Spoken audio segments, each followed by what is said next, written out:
नमस्कार साथियों, मेरा नाम है आर.के. सिंह। संस्कृति पीसीएस यूट्यूब चैनल पर आप सभी का स्वागत है। हम आज अपने इस एपिसोड में बात करने वाले हैं मध्य प्रदेश राज्य लोक सेवा आयोग के द्वारा वर्ष 2018 में जो प्रारंभिक परीक्षा आयोजित की गई थी, इस परीक्षा के जीएस पेपर फर्स्ट के अंतर्गत जो भूगोल, पर्यावरण, पारिस्थितिकी और इसके साथ जनसंख्या नगरीकरण के जो प्रश्न इस वर्ष पूछे गए थे, इन प्रश्नों पर आज हम संक्षिप्त रूप से बात करेंगे। तो सबसे पहले हम देख लेते हैं कि कौन से प्रश्न इस वर्ष पूछे गए थे। तो पहला प्रश्न हम लेते हैं, ये कह रहा है कि एनजीटी का पूर्ण रूप क्या है, यानी कि जो एनजीटी है आखिर इसका फुल फॉर्म क्या है। 4 विकल्प दिए गए हैं। पहला विकल्प है नेशनल ग्रीन ट्रिब्यूनल, दूसरा विकल्प है नेशनल ग्रीन ट्राइब, तीसरा है न्यू जनरल ट्रिब्यूनल और डी कह रहा है नेशनल जनरल ट्राइब। तो देखिए, इन चारों में से क्या है कि जो सही उत्तर है वो है नेशनल ग्रीन ट्रिब्यूनल, और ये इसका सही उत्तर है, जिसका अगर हिंदी अनुवाद हम कहें तो हिंदी अनुवाद होता है राष्ट्रीय हरित अधिकरण, जिसको हम नेशनल ग्रीन ट्रिब्यूनल कहते हैं। बात करें कि आखिर ये है क्या, तो अपने देश में यानी भारत में क्या है कि इन्वायरमेंट से या कह सकते हैं कि पर्यावरण से संबंधित किसी भी कानूनी अधिकार, उसके प्रवर्तन या जो लोग हैं, जो व्यक्ति हैं एवं उनकी संपत्ति के नुकसान से संबंधित अगर हम बात करें तो किसी भी सहायता, किसी भी क्षतिपूर्ति देने या उससे जुड़े हुए जो विभिन्न मामले हैं, वो क्या है कि उनका निपटारा एनजीटी करता है। इसी के साथ अगर हम बात करें तो पर्यावरण के संरक्षण, इन्वायरमेंट का जो कंजर्वेशन है, और इसके साथ जो वन है, फॉरेस्ट है, तथा जो इसके अतिरिक्त अन्य प्राकृतिक संसाधन हैं, उनके संरक्षण से भी संबंधित जो भी मामले होते हैं, उनके प्रभावी और अति शीघ्र निपटारे के लिए क्या है कि एनजीटी सबसे प्रभावी कह सकते हैं कि हमारे यहाँ एक निकाय है। दूसरी अगर बात करें कि आखिर इस एनजीटी या जो नेशनल ग्रीन ट्रिब्यूनल है, इसकी स्थापना कब की गई थी, तो इसकी स्थापना क्या है कि एनजीटी जो एक्ट है, यानी कि राष्ट्रीय हरित जो अधिकरण अधिनियम 2010 है, इसी के अंतर्गत वर्ष क्या है कि 2010 के बाद क्या है कि इसकी स्थापना की गई थी। और ये अपने देश में कह सकते हैं कि विशिष्ट तरह का निकाय है। और अगर इसकी हम बात करें तो ये बहु अनुशासनात्मक क्या है कि विभिन्न समस्याओं और जो विभिन्न पर्यावरणीय निपटारे हैं, जो विभिन्न विवाद हैं, उनको संभालने के लिए अपने देश का एक कह सकते हैं कि उच्च स्तरीय निकाय है। और इसके पास बहुत सारे कह सकते हैं कि विशेषज्ञता वाले कह सकते हैं कि तंत्र हैं, जिसके द्वारा ऐसे मामलों का ये क्या करता है, निपटारा करता है। तो ये हमने देख लिया कि आखिर एनजीटी होता क्या है। दूसरा प्रश्न देख लेते हैं, ये कह रहा है कि मेट्रोपॉलिटन शहरों में निम्नलिखित में से कौन सा मुख्य वायु प्रदूषक है, यानी एयर पोल्यूटेंट इनमें से कौन है। तो देखिए, आयोग ने बाद में क्या है कि इस परीक्षा पे विवाद उत्पन्न हुआ था, जिसके बाद से इस प्रश्न को निरस्त कर दिया था। लेकिन हम अगर इसको एक सामान्य तौर पे देखें कि जो बड़े शहर हैं, जो मेट्रोपॉलिटन जो सिटी हैं, यहाँ पर जो एयर पोल्यूशन होता है, उनमें सबसे महत्वपूर्ण इनमें से कौन सा फैक्टर है, तो उसकी अगर बात करें तो इसमें जो कार्बन डाइऑक्साइड है वो सबसे महत्वपूर्ण है। क्योंकि अगर वायु प्रदूषण की बात करें तो मुख्य रूप से क्या है कि इसमें जो पेट्रोलियम पदार्थ हैं, जो कोयला है, जो शुष्क लकड़ी होती है या जो विभिन्न घास होते हैं, इनके जलने से और इनके द्वारा क्या है कि विभिन्न प्रकार के जो गैस निकलती हैं या फिर जो जीवाश्म ईंधन है, उनके दहन से भी क्या है कि बड़े स्तर पे विभिन्न प्रकार की हानिकारक गैसें निकलती हैं, जिनके द्वारा बड़े स्तर पे जो मेट्रोपॉलिटन सिटीज़ हैं, यहाँ पर वायु प्रदूषण हमें देखने को मिलता है। यही नहीं, इसके साथ जैसे अगर हम इमेज की बात करें तो ये क्या है कि जैसे किसी भी बड़े मेट्रोपॉलिटन सिटी में जाएंगे, जैसे दिल्ली है, बम्बई है, कलकत्ता है, चेन्नई है, ऐसे बड़े शहरों में जाएंगे तो यहाँ पर क्या है कि यहाँ जो विभिन्न प्रकार के यातायात के साधन हैं, जो मोटर वाहन हैं, इनसे भी क्या होता है कि बड़े स्तर पे कार्बन मोनोऑक्साइड, हाइड्रोफ्लोरोकार्बन या कह सकते हैं कि नाइट्रस ऑक्साइड जैसे विभिन्न हानिकारक गैसें निकलती हैं। यही नहीं, ऐसे शहरों में हम जाएंगे तो carbon monoxide, sulphur dioxide, carbon कह सकते हैं, या फिर सल्फर ट्राईऑक्साइड जैसे जो विभिन्न हानिकारक गैसें हैं। जैसे अगर हम बड़े क्षेत्र में जाएंगे तो यहाँ पे जो इंडस्ट्री रीजन है वहाँ पे अगर हम जाएंगे तो सल्फर ट्राई जो ऑक्साइड है वो क्या है कि यहाँ के कारखानों से बड़े स्तर पे उत्पन्न होता है। तो ऐसे प्रश्न में क्या है कि जो 4 विकल्प दिए गए हैं, ozone, carbon dioxide, sulphur dioxide, C कह रहा है कि कार्बन डाइऑक्साइड और नाइट्रस ऑक्साइड, और डी कह रहा है कि उपर्युक्त में से कोई नहीं। तो देखिए इसमें क्या है कि ये जो 2 विकल्प हैं ये क्या है कि ये सभी क्या है कि ऐसे मेट्रोपॉलिटन सिटीज़ में क्या है कि एयर पोल्यूशन के प्रमुख कारक है। इसी कारण से इस प्रश्न पे विवाद उत्पन्न हुआ था। तो क्या है कि इनमें ये दोनों विकल्प हैं, ये क्या है कि ये दोनों सही हैं। अगला प्रश्न हम देख लेते हैं। अगला प्रश्न क्या कह रहा है कि निम्नलिखित में से कौन सा मरुस्थल है। ये क्या है कि भारत के जो विभिन्न क्षेत्र हैं उनके बारे में ये एक विकल्प दिया गया है 4, और इनमें से पूछा जा रहा है कि कौन से ये 4 जो क्षेत्र है इनमें से एक डेजर्ट वाला रीजन है। पहला विकल्प है सिंधु क्षेत्र, बी है गंगा क्षेत्र, सी है असम क्षेत्र, और डी है मध्य भारत का क्षेत्र। तो अगर हम सही उत्तर की बात करेंगे तो इसका करेक्ट जो आंसर होगा वो हमारा सिंधु क्षेत्र होगा। क्यों होगा? तो देखिए ये क्या है कि ये भारत का मैप है। इसमें अगर हम बात करें कि जो सिंधु क्षेत्र है वो कहाँ पर है, तो अगर भारत के जो सबसे उत्तरी भाग है और उसमें भी क्या है कि उत्तरी पश्चिमी भाग में जाएंगे तो यहीं पर इंडस या सिंधु नदी हमें देखने को मिलती है।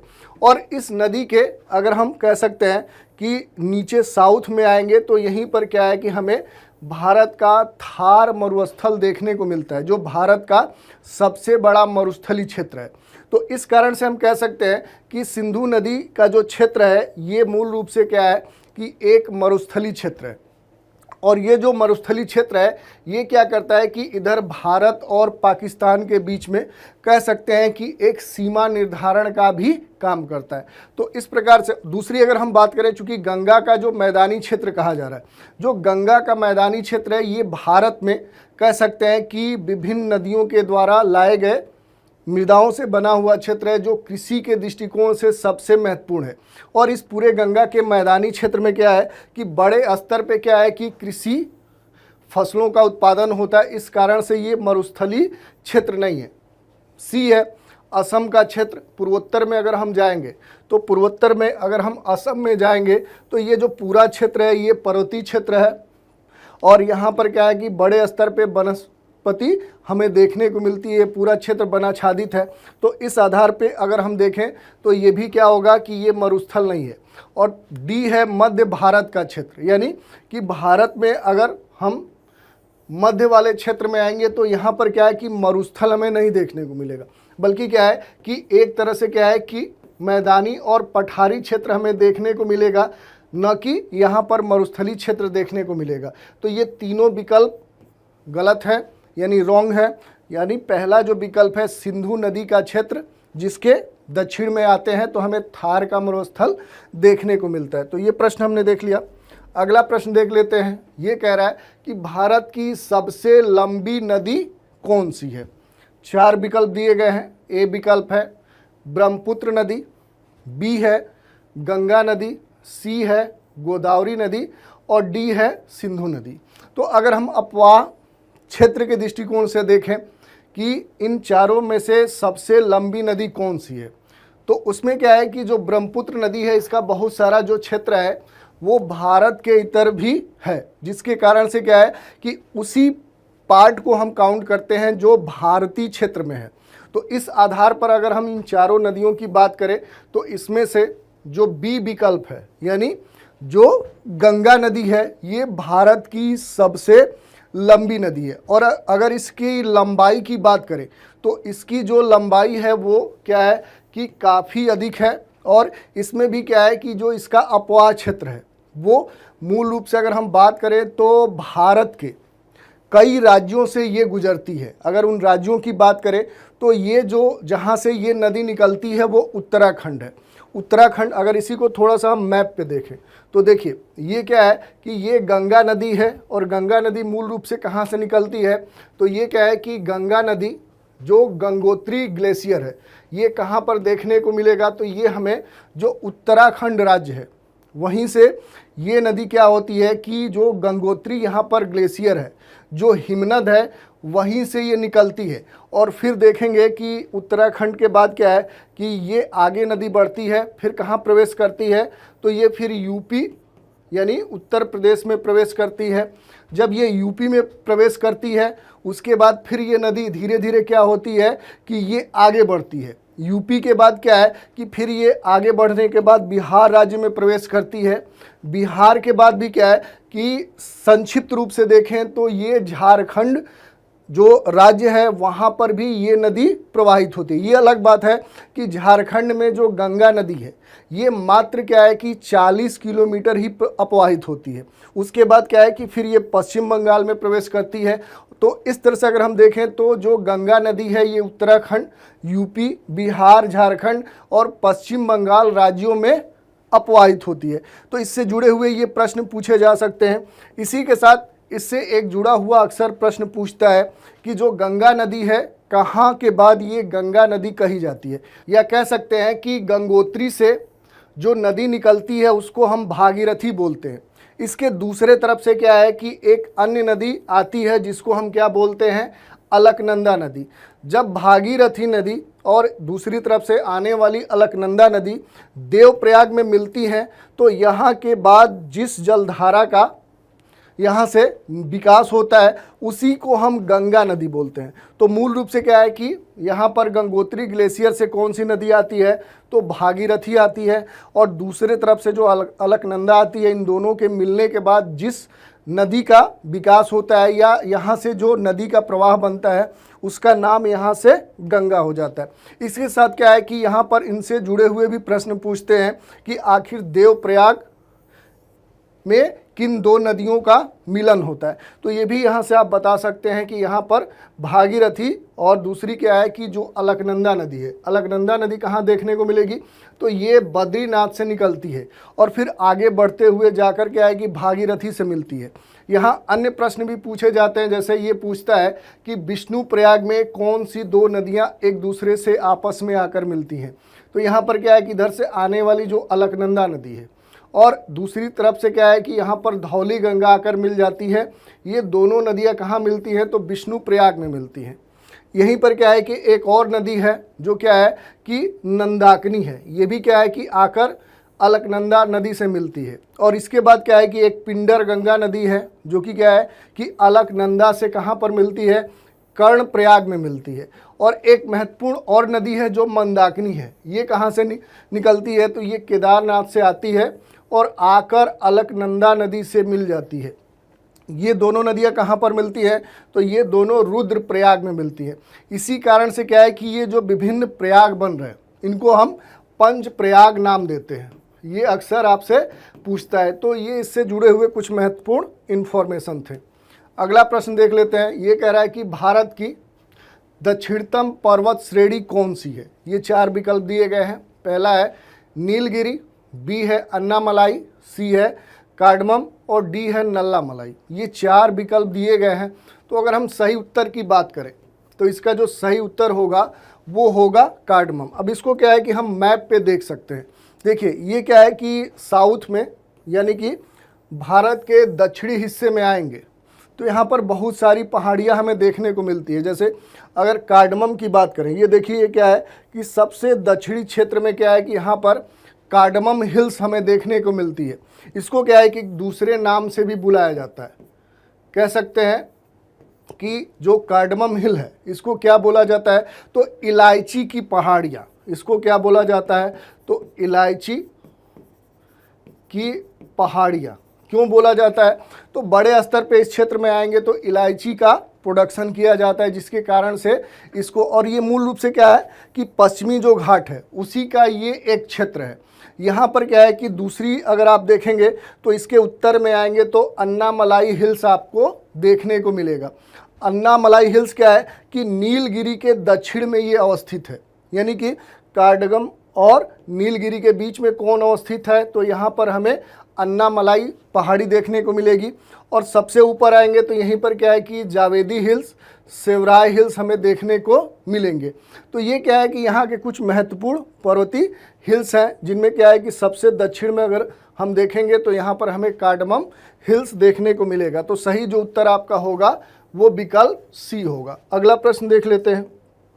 ये कह रहा है कि भारत का कौन सा राज्य अधिकतम राज्यों की सीमाओं को छूता है। ये 4 राज्य दिए गए हैं, एमपी यानी मध्य प्रदेश, कर्नाटक, आंध्र प्रदेश और उत्तर प्रदेश।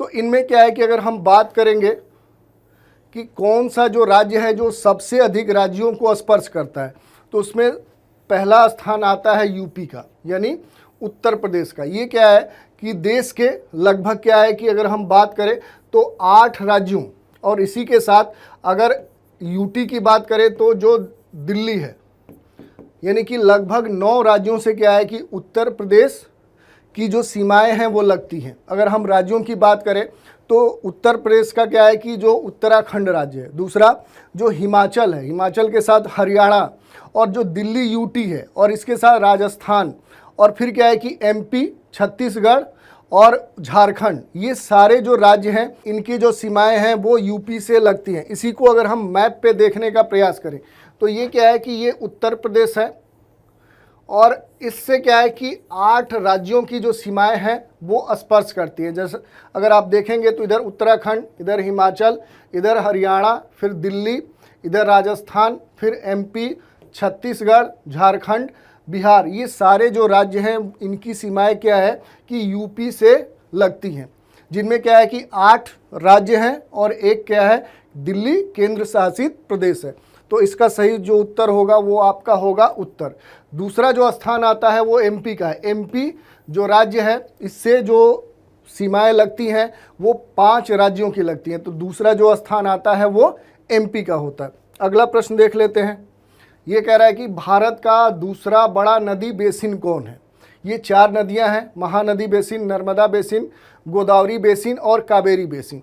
बेसिन क्या होता है कि ये क्या है कि जो मुख्य नदी होती है और उसकी जो सहायक नदियां होती है, जो उसकी ट्रिब्यूटरी होती है, इनका जो पूरा अपवाह क्षेत्र होता है उसी को बेसिन या फिर द्रोणी बोलते हैं।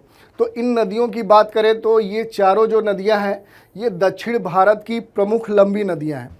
इनमें क्या है कि जो अगर हम बात करें अपवाह क्षेत्र या बेसिन या द्रोणी की कि आखिर सबसे बड़ा किसका बेसिन है, तो इन 4 नदियों में जैसे महानदी, नर्मदा, गोदावरी और कावेरी, इनमें क्या है कि जो गोदावरी नदी है इसका जो अपवाह बेसिन है वो सबसे अधिक है, और इस कारण से जो सही उत्तर होगा वो होगा गोदावरी बेसिन। लेकिन ओवरऑल अगर हम भारत की बात करें तो भारत में अगर नदी बेसिन की बात करें तो जो गंगा नदी है उसका जो अपवाह बेसिन है वो सबसे अधिक है।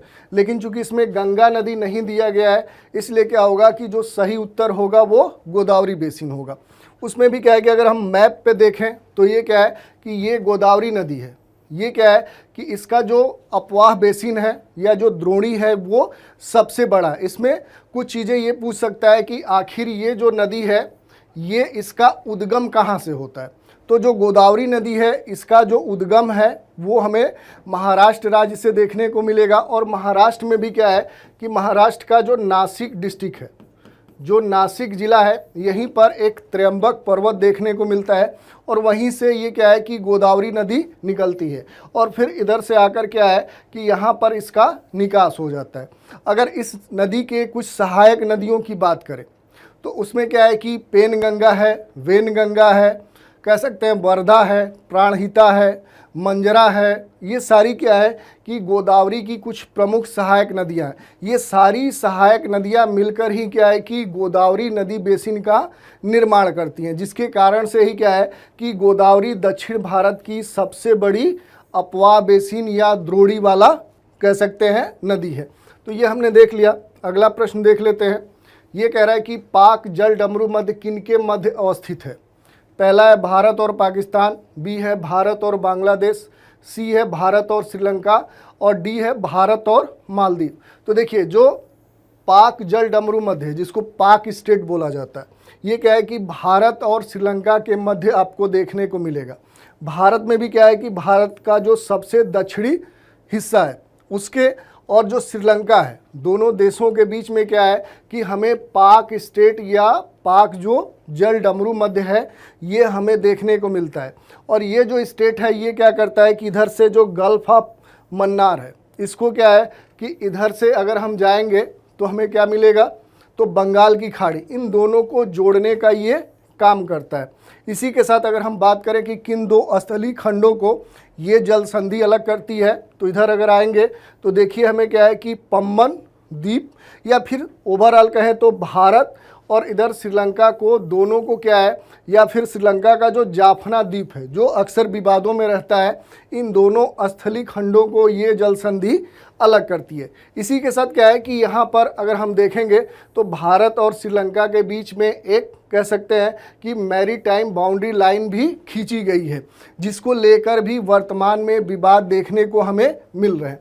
तो ये प्रश्न हो गया। अगला प्रश्न देख लेते हैं कि भारत और पाकिस्तान इंटर ट्रॉपिकल जो कन्वर्जेंस जोन है जिसको ITCZ कहा जाता है, एक क्या है कि निम्न वायुदाब पेटी है, ये इन चार में से कहाँ पर अवस्थित है, यानी देखने को मिलती है। पहला विकल्प है व्यापारिक एवं पछुआ हवाओं की पेटी के मध्य, बी है पछुआ और ध्रुवीय हवाओं की जो पेटी होती है उसके मध्य, और सी कह रहा है कि ध्रुवों के समीपवर्ती क्षेत्र, और डी कह रहा है भूमध्य रेखा के समीप। तो देखिए पहली बात हो रही है कि ये क्या है कि निम्न वायुदाब की पेटी है। तो निम्न वायुदाब का विकास कहाँ होगा, जहाँ पर तापमान अधिक होगा। तापमान अधिक कहाँ होगा, निम्न अक्षांशीय क्षेत्रों में जाएंगे तो वहाँ पर तापमान अधिक होगा, यानी कि जो इक्वेटर है, भूमध्य रेखा है, वहाँ पर क्या है कि जो विभिन्न कह सकते हैं कि उत्तर पूर्वी जो व्यापारिक पौने हैं और जो दक्षिण पश्चिम व्यापारिक पौने हैं जो इस क्षेत्र में आकर मिलती है, जिसको हम कह सकते हैं कि ये पूरा क्षेत्र शांत होता है, डोलड्रम की स्थिति होती है। तो यहीं पर क्या है कि इस ITCZ जोन का विकास होता है। इसको थोड़ा सा मैप पे देख लेते हैं कि आखिर जो ITCZ है ये कहाँ पर विकसित होता है। इसका जो रिप्रेजेंटेशन है वो ये इंडिया के मैप पे दर्शाया गया है। तो ये हमने देख लिया कि वर्ष 2018 में इस एग्ज़ाम में GS खंड के अंतर्गत जो प्रश्न पूछे गए थे उन पर हमने संक्षिप्त रूप से बात कर ली। इसके अब अगले एपिसोड में अगले वर्ष का जो प्रश्न पत्र हुआ है उसके प्रश्नों पर हम चर्चा कर लेंगे। तो आज के इस एपिसोड में इतना ही। धन्यवाद।